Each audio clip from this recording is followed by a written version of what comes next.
जय श्री कृष्ण। राधे राधे मित्रों। जब हम भगवान से कुछ मांगते हैं तो वह हमेशा हमारी इच्छानुसार नहीं देते, बल्कि वही देते हैं जो हमारे लिए वास्तव में श्रेष्ठ और उचित होता है। एक बार फिर से आपका हार्दिक स्वागत करता हूं प्रेरणा पुंज चैनल पर। आप सुन रहे हैं श्रीमद् भगवद गीता की एक अद्भुत और प्रेरणादायक श्रृंखला जिसका नाम है भगवद गीता की सीख। आज हम बात करेंगे श्रीमद् भगवद गीता के दूसरे अध्याय की और समझेंगे कि इस अध्याय से हमें क्या क्या ज्ञान और प्रेरणा मिलती है, वह भी बहुत ही सरल भाषा और सहज शब्दों में। गीता के प्रथम अध्याय में हमने उस क्षण को देखा जब अर्जुन अपने जीवन की सबसे कठिन परीक्षा के सामने खड़े थे। कुरुक्षेत्र के उस विशाल युद्ध भूमि में जब उन्होंने अपनी ही आंखों से दोनों सेनाओं को देखा, दाएं बाएं अपने ही सगे संबंधी, गुरुजन, चचेरे भाई, मित्र और कुल के बुजुर्ग योद्धा खड़े थे, तो उनका मन एक भारी बोझ से दब गया। वह अर्जुन जिसने अनगिनत युद्ध लड़े थे, जो कभी अपने लक्ष्य से नहीं डगमगाया, वही आज भीतर से टूट गया। उसका हृदय करुणा से भर उठा, आंखें नम हो गईं, आवाज कांपने लगी। वह युद्ध के लिए खड़ा था, लेकिन जिस युद्ध में अपनों को ही मिटाना हो, वह युद्ध कैसा न्यायपूर्ण हो सकता है। अर्जुन की आत्मा जैसे चीत्कार करने लगी। उसका मन मोह और ममता में उलझ गया। वह भावुकता के उस गहरे भंवर में डूब गया जहां तर्क, नीति और धर्म भी क्षीण लगने लगे। उसने कांपते हुए हाथों से अपना धनुष गिरा दिया और थके हुए मन से रथ के पिछले भाग में बैठ गया, मानो जीवन ने उसकी सारी शक्ति छीन ली हो। वह भगवान श्री कृष्ण की ओर देखकर टूटे हुए स्वर में कहता है, हे माधव, मैं यह युद्ध नहीं कर सकता। कैसे करूं? इन लोगों को मारकर कौन सा सुख मिलेगा? मेरे अपने, मेरे प्रिय, इन्हें मारकर मेरा हृदय कभी चैन नहीं पाएगा। मैं अब कुछ नहीं जानता, बस आप ही बताइए मैं क्या करूं? दोस्तों, भगवद गीता का दूसरा अध्याय हमें जीवन की उन गहराइयों से परिचित कराता है जहां भावनाएं, आत्मा, मृत्यु, पुनर्जन्म और निर्णय की शक्ति एक दूसरे से गूंथी हुई प्रतीत होती हैं। यह अध्याय न केवल हमारे आंतरिक संघर्षों को शांत करने का मार्ग दिखाता है, बल्कि यह भी सिखाता है कि क्रोध क्यों आता है, उसका मूल कारण क्या है और हम कैसे हर परिस्थिति में संतुलित और प्रसन्न रह सकते हैं। तो आइए मैं आपको लेकर चलता हूं इस अद्भुत और आध्यात्मिक यात्रा पर। श्रीमद् भगवद गीता अध्याय 2, सांख्य योग। इस अध्याय की शुरुआत होती है एक गहरे मानसिक द्वंद्व से जूझते अर्जुन से। वह अर्जुन जिसने युद्ध के मैदान में अनेक युद्ध लड़े थे, आज अपने ही संबंधियों के सामने कमजोर और हताश हो गया है।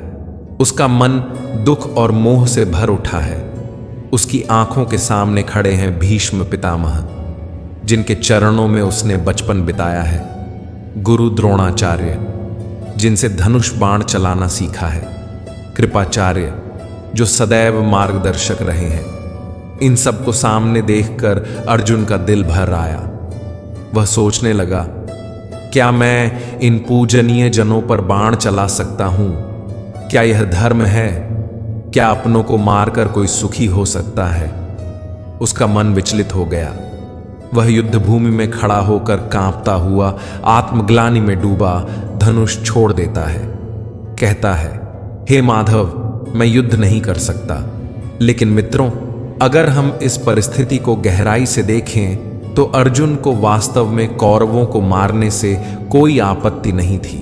उसकी परेशानी केवल उन बुजुर्ग और पूज्य जनों को देखकर थी जो उसे जीवन की हर राह पर दिशा दिखाते आए थे। वह सोच रहा था, कैसे बढ़ूं आगे? अर्जुन के मन में उस समय भावनाओं का तूफान उमड़ रहा था। वे एक योद्धा थे, लेकिन युद्ध भूमि में खड़े होकर एक ऐसे मोड़ पर पहुंच चुके थे जहां धर्म और मोह, कर्तव्य और करुणा, रक्त और रिश्तों के बीच की रेखाएं धुंधली हो चुकी थीं। उनके मन में न जाने कितनी आशंकाएं, न जाने कितने तर्क उठ रहे थे। अगर मैंने यह युद्ध किया तो अपने ही लोगों का विनाश कर बैठूंगा। इससे क्या मुझे सुख मिलेगा या केवल पाप का भागी बनूंगा? इन सवालों ने उन्हें भीतर से तोड़कर रख दिया था। वह अर्जुन जो कभी महाभारत के महानायक कहे जाते थे, आज रथ के पिछले हिस्से में बैठकर अपने ही विचारों के बोझ तले दब चुके थे। मित्रों, आपको क्या लगता है, अर्जुन घबरा गए थे? जी हां, अर्जुन घबरा चुके थे पूरी तरह से। उनका मन डोल रहा था, बुद्धि भ्रमित थी, आंखें अश्रुपूरित थीं और हृदय व्याकुल था। अब उन्हें चाहिए थी एक दिशा, एक संबल, एक ऐसा आलोक जो इस अंधकार को चीर सके। वे बहुत कुछ कह रहे थे, अनेक तर्क दे रहे थे, परंतु वह सब एक व्याकुल आत्मा की पुकार थी जो केवल सत्य जानना चाहती थी, धर्म और अधर्म का अंतर समझना चाहती थी। लेकिन अब तक भगवान श्री कृष्ण ने मौन धारण किया था। वे एक भी शब्द नहीं बोले थे। उन्होंने अर्जुन को उसकी पूरी वेदना, उसकी सारी दुविधाएं व्यक्त करने दी, क्योंकि वे जानते थे जब तक मन का बोझ बाहर नहीं निकलेगा तब तक ज्ञान का दीप जलाना कठिन है। और अब दूसरे अध्याय में वही श्री कृष्ण बोलते हैं, जिनके शब्द केवल शब्द नहीं बल्कि जागृति की किरणें हैं। अब वे अर्जुन की हर आशंका को करुणा, धैर्य और दृढ़ता से मिटाने का प्रयास करते हैं।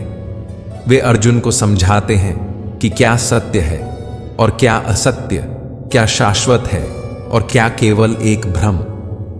जब अर्जुन को यह महसूस होता है कि वह अंदर से पूरी तरह टूट चुका है, कि उसका मन अनेक आशंकाओं, दुविधाओं और संवेदनाओं के जाल में फंस गया है, जब उसके सामने जीवन की सबसे बड़ी और निर्णायक चुनौती खड़ी होती है, जहां एक तरफ धर्म है तो दूसरी तरफ अपने ही प्रियजन, तब वह भीतर से इतना थक चुका होता है कि अब उसे सिर्फ एक चीज की आवश्यकता होती है, मार्गदर्शन।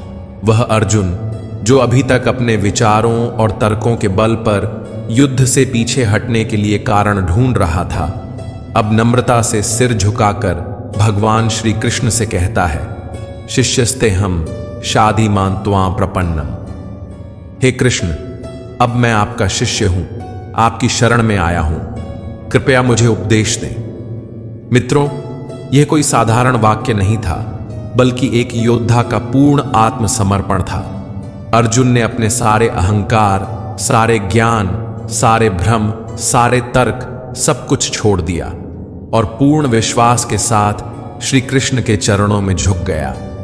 उसकी आवाज में अब कोई द्वंद्व नहीं था, बल्कि एक शिशु जैसी मासूम पुकार थी, हे माधव, मुझे बताइए क्या सही है, क्या गलत। मुझे दिखाइए वह राह जो मेरे कर्तव्य से मुझे जोड़ दे, मेरी आत्मा को जो शांति दे। उस पल में अर्जुन केवल एक योद्धा नहीं रहा, वह बन गया एक साधक, एक जिज्ञासु आत्मा जो अंधकार में भटकते भटकते अब प्रकाश की ओर हाथ बढ़ा रहा था। यह वाक्य, शिष्यस्तेहम शाधीमान् त्वां प्रपन्नम, केवल अर्जुन की विनती नहीं थी, बल्कि हम सभी की ओर से कही गई एक सार्वभौमिक पुकार है। जब जीवन हमें ऐसे मोड़ पर लाकर खड़ा कर देता है जहां न कोई राह दिखती है, न कोई सहारा, और तब केवल भगवान ही मार्गदर्शक बनते हैं, जैसे उस दिन श्री कृष्ण अर्जुन के बने थे। मित्रों, भगवद गीता का यह क्षण अत्यंत गहरा और भावनाओं से भरा हुआ है। यह केवल एक संवाद नहीं, बल्कि आत्मा की पुकार है, एक टूटे हुए योद्धा की, जो अब अपने अहंकार, अपने ज्ञान और अपने तर्कों को त्याग कर पूर्ण समर्पण के साथ भगवान के चरणों में झुक गया है। यह वह पवित्र क्षण है जब अर्जुन, जो श्री कृष्ण के न केवल परम मित्र बल्कि चचेरे भाई भी हैं, अब उन्हें केवल सखा नहीं बल्कि अपना गुरु स्वीकार करते हैं। वर्षों की मित्रता, स्नेह और साथ अब एक गुरु शिष्य के पवित्र संबंध में परिवर्तित हो जाती है। अर्जुन अपनी आत्मिक पीड़ा और मानसिक भ्रम को स्वीकार करता है। वह कहता है, हे कृष्ण, मुझ पर कार्पण्य दोष अर्थात कायरता और दुर्बलता हावी हो गई है। मेरा हृदय कर्तव्य से पीछे हट रहा है और मेरा आचरण अब एक वीर योद्धा का नहीं बल्कि एक भ्रमित और डरे हुए व्यक्ति का हो गया है। यह स्वीकार करना किसी भी योद्धा के लिए आसान नहीं होता, पर अर्जुन वास्तव में एक सच्चा साधक बन चुका था। जब आत्मा थक जाती है, जब बुद्धि काम करना बंद कर देती है और जब मन द्वंद्वों से घिर जाता है, तब जो अपने अहंकार को त्याग कर गुरु के सामने नतमस्तक होता है, वही जीवन की सच्ची राह पर आगे बढ़ता है। इसीलिए अर्जुन विनम्रता और पीड़ा से भरकर भगवान श्री कृष्ण से प्रार्थना करता है, हे माधव, मुझे धर्म के मार्ग पर चलने की प्रेरणा दीजिए। मुझे बताइए कि मेरा कर्तव्य क्या है। मुझे इस अंधकार से बाहर निकालिए। साथियों, जीवन की राह जब कठिनाइयों से भर जाती है, जब हर दिशा में केवल भ्रम, पीड़ा और असमंजस दिखाई देता है, तब हमें धीरे धीरे यह एहसास होता है कि केवल अनुभव, ज्ञान या तर्क पर्याप्त नहीं होते। उस समय हमें चाहिए होता है एक ऐसा प्रामाणिक और दिव्य सद्गुरु जो हमें अंधकार से प्रकाश की ओर, भ्रम से स्पष्टता की ओर और अशांति से आत्मिक शांति की ओर ले जा सके। अर्जुन के जीवन में भी ऐसा ही एक क्षण आया था, लेकिन उसका सौभाग्य देखिए, उसके सामने तो स्वयं भगवान श्री कृष्ण खड़े थे। अर्जुन, जो अब तक श्री कृष्ण को केवल अपना मित्र, सखा और सहचर मानते आए थे, उनसे एक योद्धा की तरह तर्क और आशंकाओं की लंबी चर्चा कर चुके थे। यदि मैं युद्ध करूंगा तो पाप लगेगा। मैं अपने ही स्वजनों का वध कैसे कर सकता हूं? जरेनिया, कुटुंब और संस्कृति का विनाश हो जाएगा। न जाने कितने तर्क, पर ये सारे तर्क एक भ्रमित, विचलित और टूटे हुए मन की छाया थे। और फिर आया वह अलौकिक क्षण, जब अर्जुन ने अपने भीतर झांक कर देखा और स्वीकार किया कि वह अब खुद को नहीं समझ पा रहा। उसकी बुद्धि कुंठित हो गई है, निर्णय शक्ति क्षीण हो चुकी है। तब उसने अपने अहंकार का त्याग किया, अपने ज्ञान का परित्याग किया और पूरे भाव से, विनम्रता से श्री कृष्ण के चरणों में झुक गया। वह कहता है, हे कृष्ण, अब मैं सही और गलत के बीच का भेद नहीं कर पा रहा हूं। मेरा मन व्याकुल है और मैं इस युद्ध के बीच अपने कर्तव्य को नहीं समझ पा रहा। इसलिए अब मैं आपका शिष्य हूं, आपकी शरण में हूं। कृपया मेरा मार्गदर्शन कीजिए, हे माधव। अर्जुन की दुविधा, उसका संशय, उसकी आंखों में ठहरा हुआ डर और कांपते हुए शब्दों को देखकर भगवान श्री कृष्ण बस मुस्कुरा दिए। एक करुणामयी मुस्कान जिसमें प्रेम भी था, समझ भी थी और गहराई भी। वे जानते थे कि यह केवल अर्जुन की नहीं, हर उस आत्मा की स्थिति है जो जीवन की चुनौतियों के सामने घबरा जाती है। और जब कोई मनुष्य सच्चे हृदय से मार्ग मांगता है, तब भगवान कभी मौन नहीं रहते। श्री कृष्ण की वह मुस्कान ही गवाही थी कि अब ज्ञान का वह अमृत बरसने वाला है, जो न केवल अर्जुन को खड़ा करेगा, बल्कि हजारों वर्षों बाद तक इस संसार को दिशा देगा। और यहीं से आरंभ होता है वह दिव्य संवाद जो आज भी हमारी आत्मा को झकझोर देता है, श्रीमद् भगवद गीता का अमूल्य ज्ञान। तो मित्रों, ध्यान से सुनिए, जैसे स्वयं अर्जुन सुन रहे थे। श्री कृष्ण अर्जुन की ओर देखकर गंभीरता और करुणा से कहते हैं, हे अर्जुन, ये तुम्हें अचानक क्या हो गया है? तुम तो वे बातें कर रहे हो जो किसी बड़े ज्ञानी को शोभा देती हैं, लेकिन तुम्हारा हृदय तो मोह और ममता से जकड़ा हुआ है।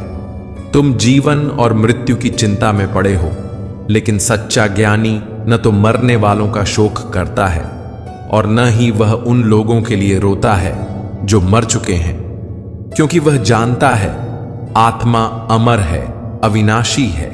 जो सच में ज्ञान को प्राप्त होता है वह न बीते हुए कल पर रोता है और न ही आने वाले कल को लेकर घबराता है। वह जानता है जो होना है वह होकर रहेगा और जो नहीं होना है वह लाख चाहने पर भी नहीं होगा। ऐसा निश्चय जिसकी बुद्धि में आ जाता है उसे कोई दुख नहीं सताता, उसे कोई चिंता नहीं घेरती।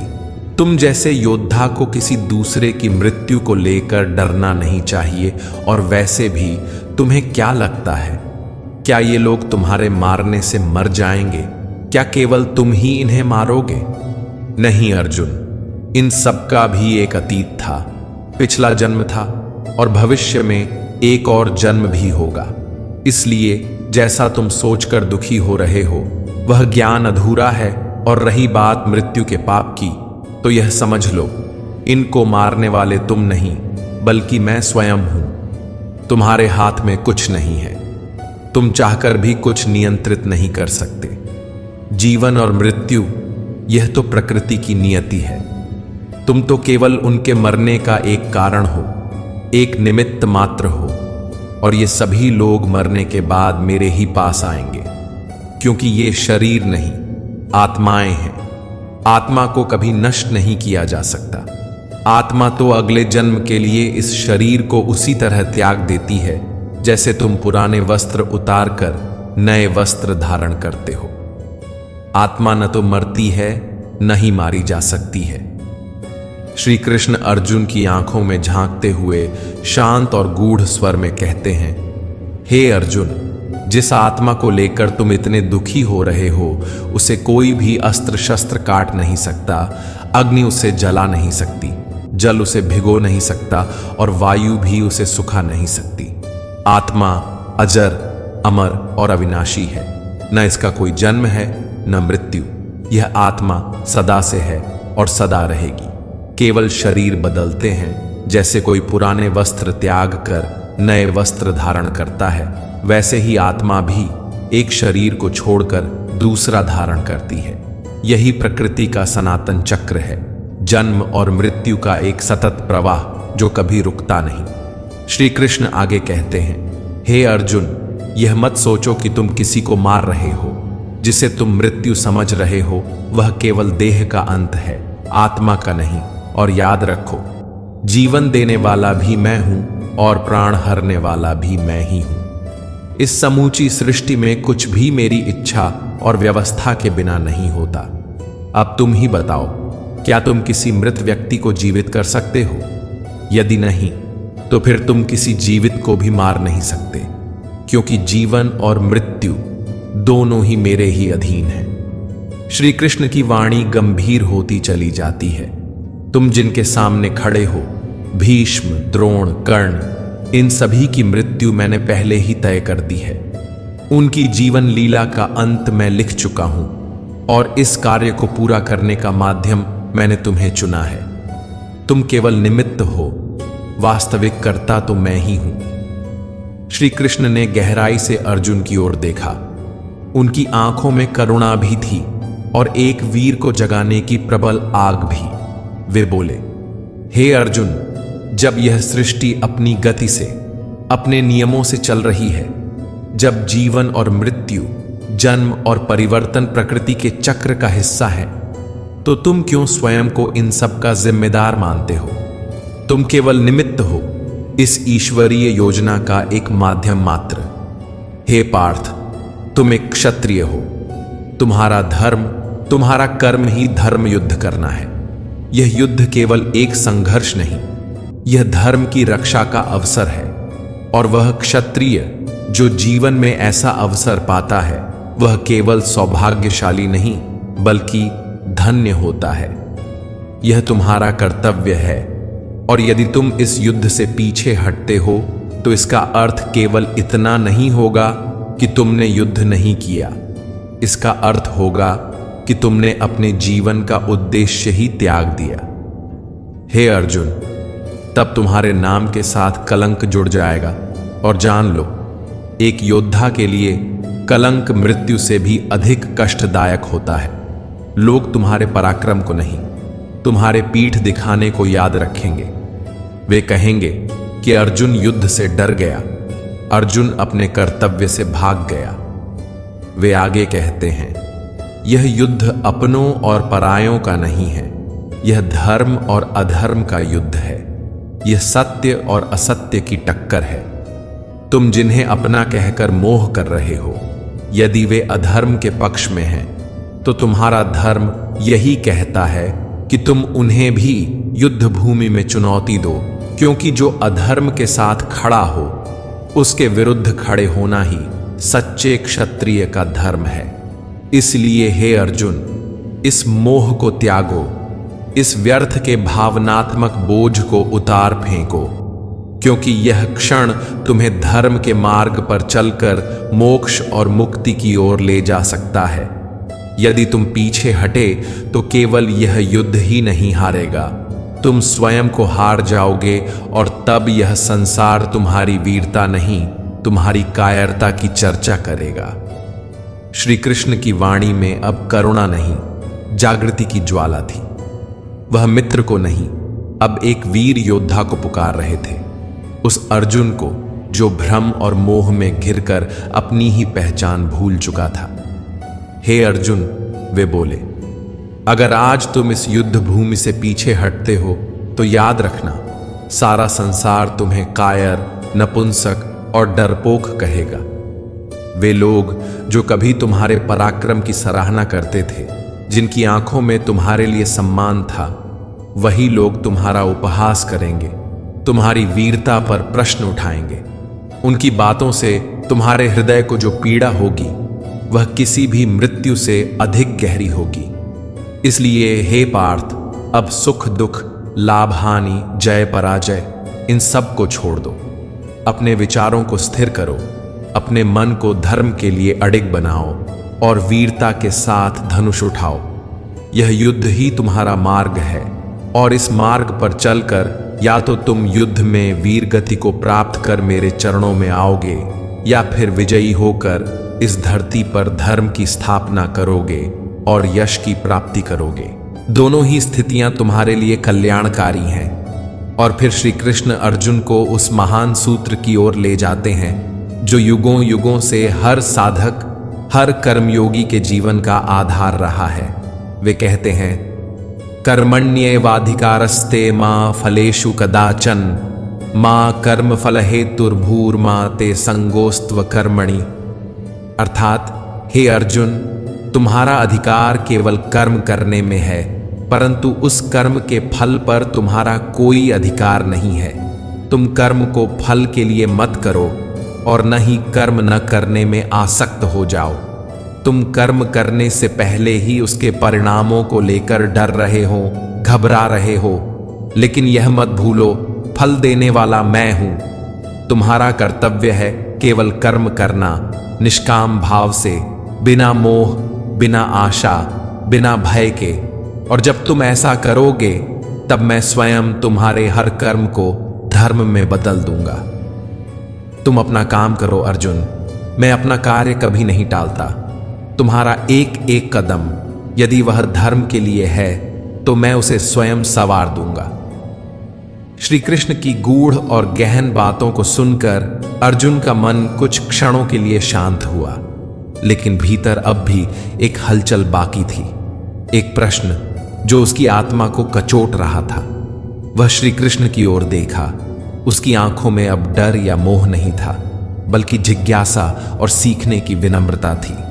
धीरे से, थोड़ा संकोच और बहुत सारी आशा के साथ अर्जुन ने पूछा, हे माधव, आपने कहा कि मैं अपने विचारों को स्थिर रखूं, अपने मन और भावनाओं को नियंत्रण में लाऊं, पर बताइए यह मैं कैसे करूं?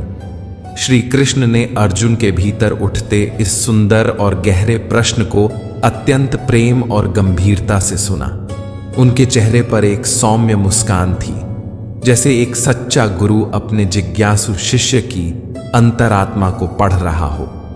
फिर वे मधुर लेकिन दृढ़ स्वर में बोले, हे अर्जुन, जो व्यक्ति अपने मन की समस्त इच्छाओं को त्याग देता है, जो अपने कर्मों के फलों को लेकर न कोई अपेक्षा करता है और न ही चिंता करता है, वही व्यक्ति स्थिर बुद्धि कहलाता है। वह अपने भीतर इस प्रकार संतुलन स्थापित कर लेता है कि परिस्थितियां चाहे जैसी भी हों, वह न उनसे विचलित होता है, न ही उन्हें अपने ऊपर हावी होने देता है। श्री कृष्ण आगे समझाते हैं कि ऐसा व्यक्ति जब जीवन में कुछ बुरा घटता है तो उसमें डूबकर टूटता नहीं है, और जब कोई अच्छा फल प्राप्त होता है तो वह उन्मादित होकर उड़ता भी नहीं।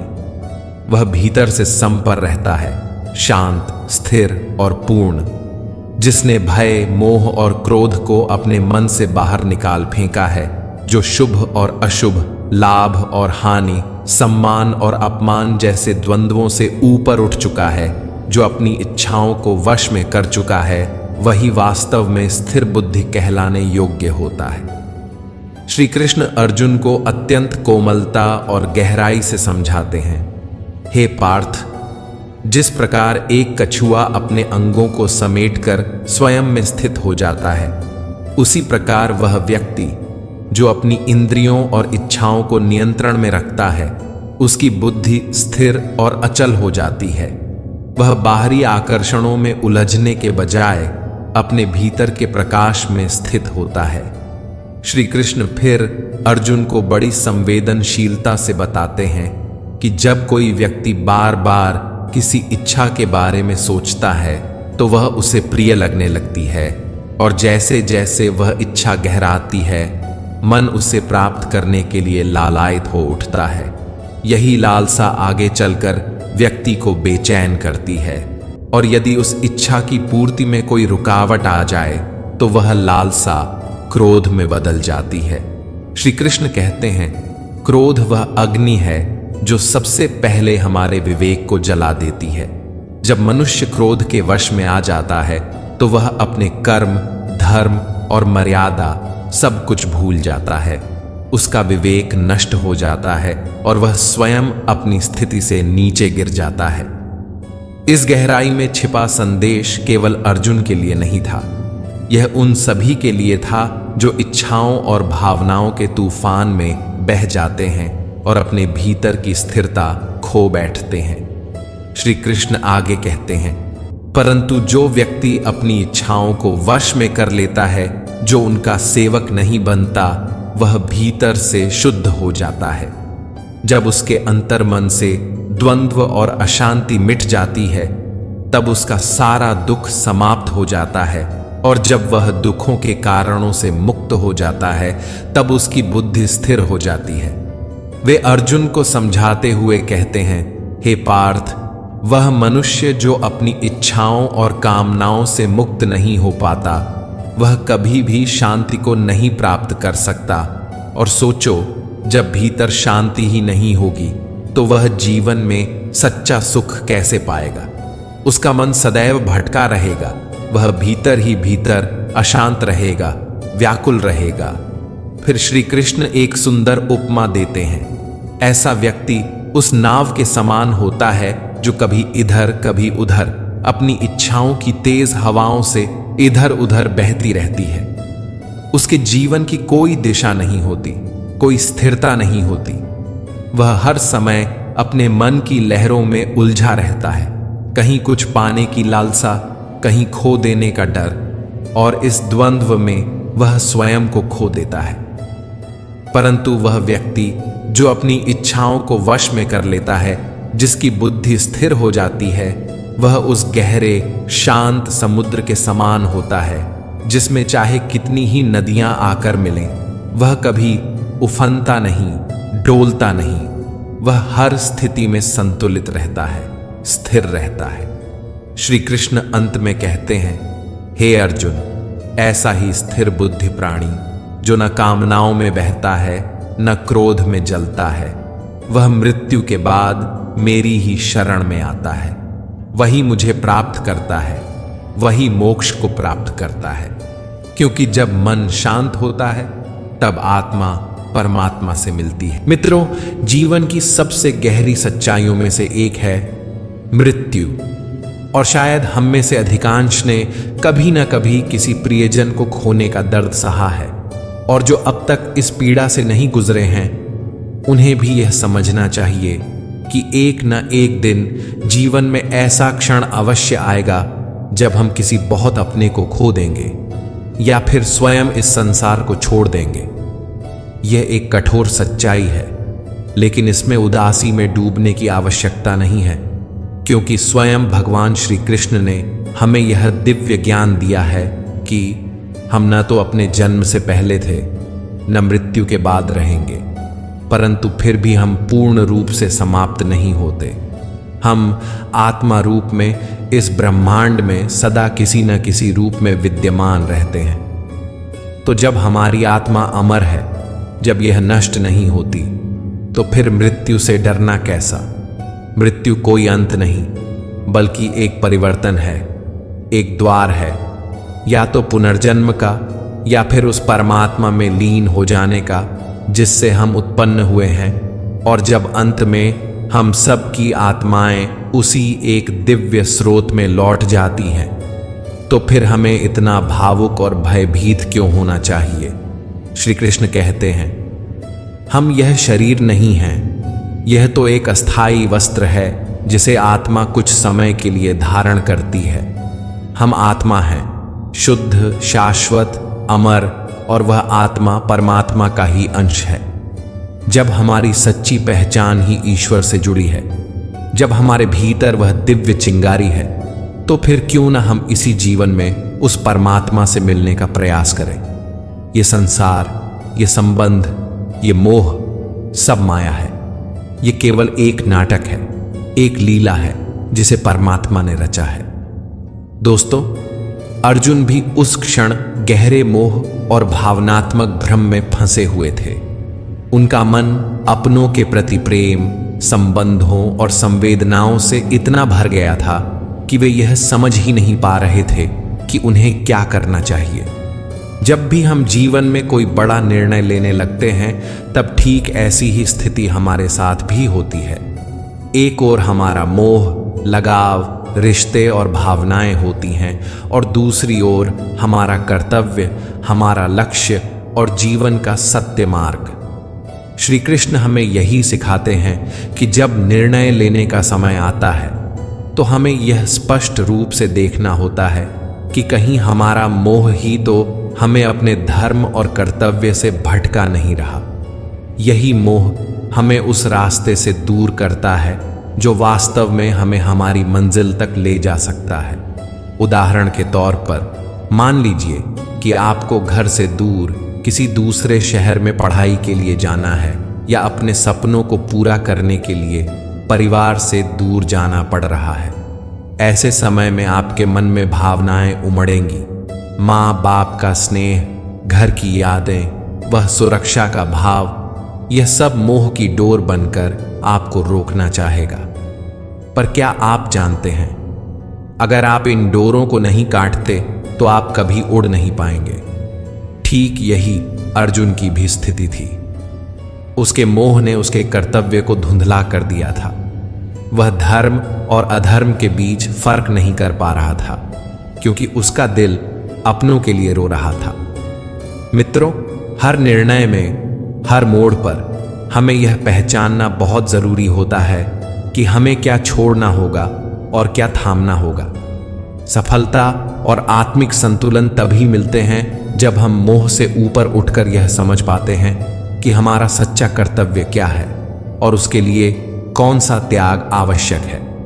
इसके बाद आइए उस गहराई को समझें जहां हमारी समस्याओं की असली जड़ छुपी होती है। मित्रों, हमारे जीवन के दुखों का सबसे बड़ा कारण कोई बाहरी परिस्थिति नहीं है, वह है हमारी अपनी इच्छाएं और उन इच्छाओं के बारे में बार बार सोचते रहना। हम किसी चीज को चाहते हैं, बार बार उसकी कल्पना करते हैं, मन में उसके रंगीन चित्र बनाते हैं, और धीरे धीरे वह इच्छा हमारी जरूरत नहीं, हमारा जुनून बन जाती है। जब हम उन इच्छाओं को पूरा करने के लिए प्रयास करते हैं, तो हम पूरे मन से, पूरी उम्मीद के साथ जुट जाते हैं। लेकिन जैसे ही किसी कारणवश वो प्रयास विफल हो जाते हैं, तो उसी क्षण हमारे भीतर एक आग जन्म लेती है। वह आग है क्रोध, और यह क्रोध एक ऐसी धीमी जहर की तरह होता है जो न केवल हमारी बुद्धि को नष्ट करता है, बल्कि हमारे रिश्ते, हमारा धैर्य, हमारी आत्मा की शांति, सब कुछ जला देता है। श्री कृष्ण कहते हैं कि यदि यह क्रोध आपके भीतर घर कर गया और आपने उसे समय रहते नहीं छोड़ा तो आप जीवन भर खुश नहीं रह सकते। आपकी मुस्कान क्षणिक होगी और भीतर एक अधूरी बेचैनी हमेशा बनी रहेगी, क्योंकि यह संसार बाहर का नहीं है, यह तो आपके ही विचारों का प्रतिबिंब है। जैसे विचार आपके मन में होंगे वैसा ही संसार आपको दिखेगा। अब आप यह सोच सकते हैं, अगर जीवन में कोई इच्छा ही न रहे तो फिर हम कैसे आगे बढ़ेंगे, सफलता कैसे मिलेगी, नाम, पहचान, सम्मान, यह सब कैसे प्राप्त होगा। और यही प्रश्न अर्जुन के मन में भी था। लेकिन मित्रों, इस भ्रम को भी भगवान श्री कृष्ण ने बड़े प्रेम और गहराई से स्पष्ट किया है। वे कहते हैं कि इच्छा छोड़ने का अर्थ यह नहीं है कि आप जीवन में लक्ष्यहीन हो जाएं या कुछ भी न करें। इसका वास्तविक अर्थ है कि सबसे पहले आप अपने कर्म को पहचानिए। यह जानिए कि आपका वास्तविक कर्तव्य क्या है, वह कार्य क्या है जो आपको भीतर से पुकार रहा है, जो आपके जीवन का उद्देश्य है। जब आपको यह स्पष्ट हो जाए कि आपको क्या करना है, तब बिना फल की चिंता किए, सफलता की लालसा या असफलता के भय से मुक्त होकर उस कार्य को पूरी निष्ठा, श्रद्धा और समर्पण के साथ कीजिए, जैसे वह कार्य आप नहीं स्वयं भगवान कर रहे हों। श्री कृष्ण हमें यही सिखाते हैं, कर्मण्येवाधिकारस्ते मां फलेषु कदाचन, अर्थात तुम्हारा अधिकार केवल कर्म पर है, फल पर नहीं। जब आप अपने हर कार्य को यह भावना देकर करते हैं कि यह कार्य मेरे नहीं भगवान के हाथों से हो रहा है, तब आपकी हिम्मत कभी नहीं टूटती। आपका मन इस विश्वास से भर जाता है कि मैं अकेला नहीं हूं, मेरे साथ स्वयं परमात्मा है। मैं जो कर रहा हूं वह ईश्वर की प्रेरणा से, उनकी शक्ति से और उनके लिए कर रहा हूं। यह भावना आपको भीतर से इतना मजबूत बना देती है कि असंभव लगने वाले कार्य भी सरल हो जाते हैं। इसलिए इच्छा का त्याग कोई कमजोरी नहीं है, बल्कि यह सबसे बड़ा बल है। जब आप मोह, भय और फल की चिंता से ऊपर उठ जाते हैं, तब आप वास्तव में भगवान के हाथों का माध्यम बन जाते हैं। कर्म कीजिए, लेकिन उसे ईश्वर को समर्पित करके, फिर देखिए जीवन कितनी सुंदरता और शक्ति से भर जाता है। मित्रों, आशा है कि आपको श्रीमद् भगवद गीता के दूसरे अध्याय की यह सरल, भावपूर्ण और जीवन से जुड़ी हुई व्याख्या अवश्य पसंद आई होगी। यह अध्याय न केवल हमारे विचारों को स्पष्ट करता है, बल्कि जीवन को समझने का एक गहरा दृष्टिकोण भी प्रदान करता है। मित्रों, आपने इस वीडियो से क्या सीखा? हमें नीचे कमेंट करके जरूर बताएं। आपके विचार हमारे लिए बहुत महत्वपूर्ण हैं। अगर यह वीडियो आपके मन को छू गया हो या आपकी सोच में कोई सकारात्मक परिवर्तन लाया हो, तो इसे लाइक करें, अपने प्रियजनों के साथ शेयर करें और हमारे चैनल को सब्सक्राइब करके घंटे का बटन जरूर दबाएं, ताकि हमारी आने वाली सभी आध्यात्मिक, ज्ञानवर्धक और प्रेरणादायक वीडियो आप तक बिना किसी रुकावट के पहुंचती रहे। मिलते हैं बहुत जल्द श्रीमद् भगवद गीता के तीसरे अध्याय की इसी तरह की सहज, गूढ़ और हृदय स्पर्शी व्याख्या के साथ। तब तक के लिए अपना ध्यान रखें, स्वस्थ रहें, प्रसन्न रहें और श्री कृष्ण के उपदेशों को अपने जीवन में अपनाकर अपने पथ को उज्जवल बनाएं। जय श्री राधे कृष्ण। राधे राधे।